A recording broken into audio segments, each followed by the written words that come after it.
Boa tarde a todos. Vamos falar sobre a causa das doenças de uma forma generalizada. Vamos falar da medicina moderna, medicina integrativa, que é a junção da medicina antiga com a moderna, e a visão da medicina antiga. Muito bem. Para a visão das medicinas antigas, Ayurveda, medicina tradicional chinesa, entre outras, não existem patologias. Existem desarmonias de saúde. Essas desarmonias de saúde são geradas por maus hábitos, por deficiências nutricionais, por excessos. Então, esses maus hábitos conduzem a um desequilíbrio energético, não propriamente dito uma doença instalada, porque se entende que uma pessoa chegou na hipertensão, por exemplo, hipertensão chegou pelo coração, outra pelos rins, outra pelos pulmões, outra pelo fígado. E assim serve para todas as outras patologias. Então, por exemplo, na medicina chinesa, são 64 padrões, mais os padrões combinados, que dão 108 padrões de desarmonia energética, e não doença, propriamente dito. Ok? Visto isso, a gente tem algumas coisas que são generalistas, que causam as doenças, e outras coisas que são mais específicas. Vamos falar das coisas mais generalistas que eu preparei para vocês, explicar para vocês hoje. Então, muito se fala sobre estresse. E o estresse na medicina antiga já era dito que os 7 inimigos, a medicina moderna se chama de 7 inimigos, são piores que qualquer problema de saúde. Medo, ansiedade, euforia, raiva, preocupação, tristeza. Esses são inimigos para a nossa saúde, pior do que qualquer problema de saúde. E aí, essa é a origem do estresse, esses 7 inimigos. E o estresse, ele vai lesionar a nossa parte energética, segundo a teoria chinesa, no sentido de que vai bloquear o que a gente chama de 3 tesouros, que é o Sanbao, que é o Lianjing Huaqi, Liaqi Huashen, Liachen Huashu, que é você refinando a sua essência, traduzindo para a medicina moderna, refinando seu DNA, a sua genética, através da sua energia, ou respiração, refinando a sua energia através do espírito para o todo. Essa é a tradução do Sanbao, que são os 3 tesouros.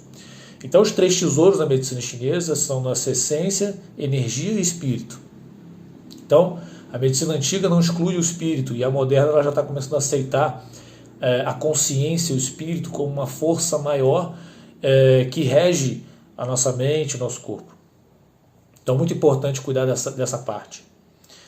Outra parte é a alimentação. A gente não só se alimenta de alimentos, mas também de pensamentos, de trabalho, de palavras, daquilo que a gente assiste, filme. Se você assiste muita coisa violenta, ou então notícia toda hora, olha notícia ruim, está comendo, almoçando, está vendo uma notícia ruim, você também está se alimentando daquilo. Isso que a medicina antiga fala, isso tem correlação com a medicina moderna, uma vez que você toda hora está liberando cortisol, isso vai te fazer mal, vai te fazer dormir mal, vai te fazer ficar estressado o tempo todo, o que não é interessante. E aí vamos falar da parte dos alimentos em si, porque na medicina chinesa não existe somente carboidrato, proteína, gordura, micro e macronutrientes, mas também a energia do alimento. Quem preparou, a energia que você está na hora que você está comendo, o que você está sentindo na hora que você está comendo. Então, por exemplo, na medicina chinesa, a gente tem o primeiro ponto do estômago aqui, ó, tá? Pertinho dos olhos aqui, exatamente, existe um foramezinho aqui. E na medicina moderna a gente sabe que a digestão não começa pela boca, ela começa pela fase cefálica, começa no cérebro. Então você vê um alimento, você sente o cheiro do alimento, você acha que está palatável, que está com um cheiro agradável, que está com uma visão boa. Aí você começa a funcionar o sistema nervoso parasimpático, que está ligado com o sistema mesentérico intestinal, e faz com que nosso aparelho digestivo comece a liberar enzimas. O estômago começa a liberar gastrina, a gente começa a liberar mais amilase, a gente começa a liberar mais saliva, porque está vendo o alimento, está achando que o alimento tem apetitoso, e aí você começa a liberar enzimas digestivas para digerir esse alimento. Então, tem vários estudos provando que você não tem tanta saciedade se você, durante que você está almoçando, por exemplo, você assistir a algum vídeo, mesmo que seja alguma aula, ou você tem que concentrar no alimento. E no momento que você se concentra no alimento, você tem uma melhor digestão e melhor apetite. Tá? Com relação ao sedentarismo, o ser humano na antiguidade, ele se movimentava muito mais. Nós nos movimentávamos muito mais, de um modo geral. E nosso corpo foi feito e foi desenvolvido para se movimentar. Tá? A gente ficando parado, a gente perde saúde. A gente se movimentando, a gente ganha saúde. No sentido de que o movimento é importante para dar efeito piezoelétrico vibratório nos ossos, para manter a massa óssea e também a massa muscular. Os músculos e os tendões e ligamentos e ossos dão sustentação aos nossos órgãos, melhoram nossa respiração, melhora a hemodinâmica, que é a circulação de sangue. Então esse processo da gente ficar... Muita gente trabalha muito tempo sentado, o outro professor trabalha muito tempo em pé, a outra pessoa fica muito sedentário.